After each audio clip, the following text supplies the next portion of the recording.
Hey internet friends, welcome back to today's show.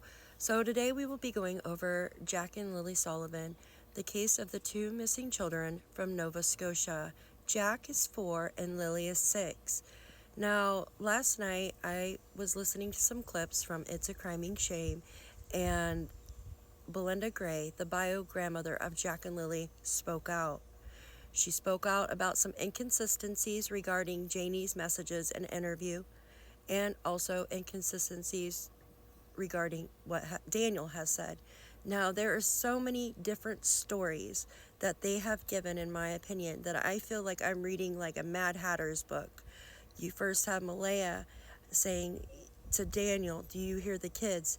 And then you have Daniel telling his side, saying he said that. Then you have Janie supposedly filling potholes. That somehow turned into flattening out ground to put a kiddie pool in the middle of the driveway. What is going on with this? What is going on? Now, last night, this is absolutely disgusting and really makes me so mad. I'm holding back. Photos were found and were given to Belinda. It was a 4-year-old Jack Sullivan to my left with 2 black eyes. What kind of person would do such a thing like that? A monster. That's who. Let's get to the clips, guys.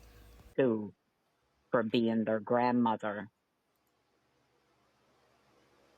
And I'd have to say it really struck a chord in me that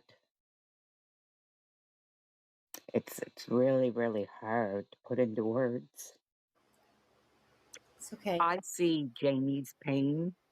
I believe her pain is real. Her world has been tipped over. I see that. I know that.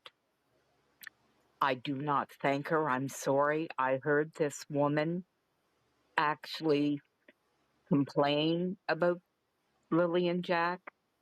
I heard this woman say that she didn't need pictures of them because they were living there. I heard this woman say that she doesn't know anything that goes on over in that trailer. She minds her own business. Well, I know CPS was investigating. I've been shown pictures of Jack with black eyes. There's pictures of him with marks on his chin. CPS doesn't come because of learning disabilities. That much I do know. So CPS was there for something else. So no, I do not think Janie, I'm sorry, but I don't. Thank you. I knew about that. I'm glad you spoke up about that. I just found out about that. And at what point did that source become reliable? I will actually clarify the source. I was shown by a reporter because the picture was found at Jack's school. Of the bruises? Yes, and it was the school that called CPS. Right. I don't know if that's why they called. I don't know because CPS won't tell me nothing. Now, after hearing that, Daniel has the audacity to write something in chat, which I'm going to post up here in a moment, saying something about Cody. Are you kidding me? Are you kidding me? The children went missing from your property. From your property. Nowhere else. They went missing from your property. Janie owns that property. Jack got black eyes from that property. And he's going to say something so rude to that grandmother. It just breaks my heart. Then, on the next clip I'm about to show you, Belinda talks about the inconsistent statements that Daniel has given. There are so many that I could actually write a book with all the different stories. It amazes me. But, you know, first, it's just like the first story you go back to, it just doesn't even exist anymore because it's changed so many times. I don't understand it. But I do understand one thing. When there is alleged abuse going on in a home, the children need to be taken out of that situation. Maybe Malaya was planning on doing so. We don't know. She hasn't come out to speak at all about it. But from the looks of it and hearing about what's been going on, maybe she was. Maybe she was trying to get out of there. We heard that Malaya got a car in April. Was it the end of April and she planned on leaving? We don't know. We could only assume. And maybe that caused an issue.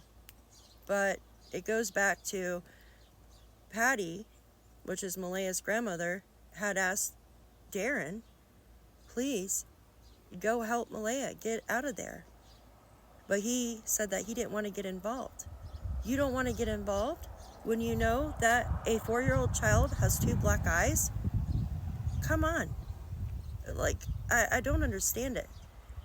It just makes no sense. Before I start blabbing on some more, I'm going to add in another clip where Belinda talks about the dog on the property. She is still asking questions about that. Now, the dog in the interview didn't bark at the reporters. Could this be a different dog? Could another dog have been on the property at the time? With everything that we've heard, maybe. I don't know. What do you guys think? Make sure you like, share, and subscribe to this video. We got to get Jack and Lily's faces out there. I was on the group chat when I heard her speak of what happened that morning, and now seeing the interview, a few things have changed from what her conversation was with me on the phone. That now she states that she was raking the yard, but when I talked to her on the phone that day, she stated she was filling in a few potholes. That was all. She never mentioned a kid's pool. The other thing that kind of bothers me is when she was crying. She may have been crying because of what was going on. I don't know how she was feeling about that. But I do know what I heard the policewoman ask her. And I do know that I heard her say that the kids aren't in there, you have no business. And they told her that she was impeding an investigation and they would have to get a search warrant. So I'm not sure what it was about. And I did hear later that they did search, but they did not search on that Saturday that I was there. From what I know of, I think they searched on Sunday. And seeing the dog in the clip, that's the dog I heard barking, I know right now, did not come from that small dog that I seen. That small dog would not have been allowed barking. Actually, I was curious to why that dog didn't bark with the reporter there.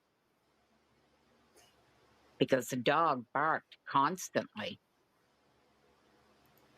So that kind of threw me for a loop, that why isn't the dog barking?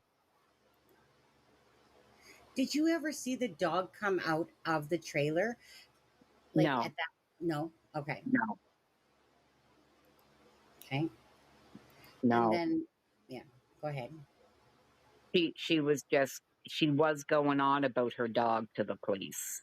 I couldn't make out everything she was saying because she was crying, so I couldn't make out some of the words. But she was saying something about her dog, and I thought it was the same as she didn't want anything happening to her dog. And I'm an animal lover, so I get Sure. that. The 18th, when I was talking to him, and I said to him, because he was saying that he believes Malaya and her family played a part into this. He doesn't know how big Malaya would have played, but he believes Cindy was the one who took the kids. And I said, well, if a car come to pick them up, wouldn't the dog bark? Because it barked constantly. He said, well, yes, it does. He said, nobody can even slow down out by the main road without the dog barking. But he said the dog did not bark that morning and it didn't wake Mom up.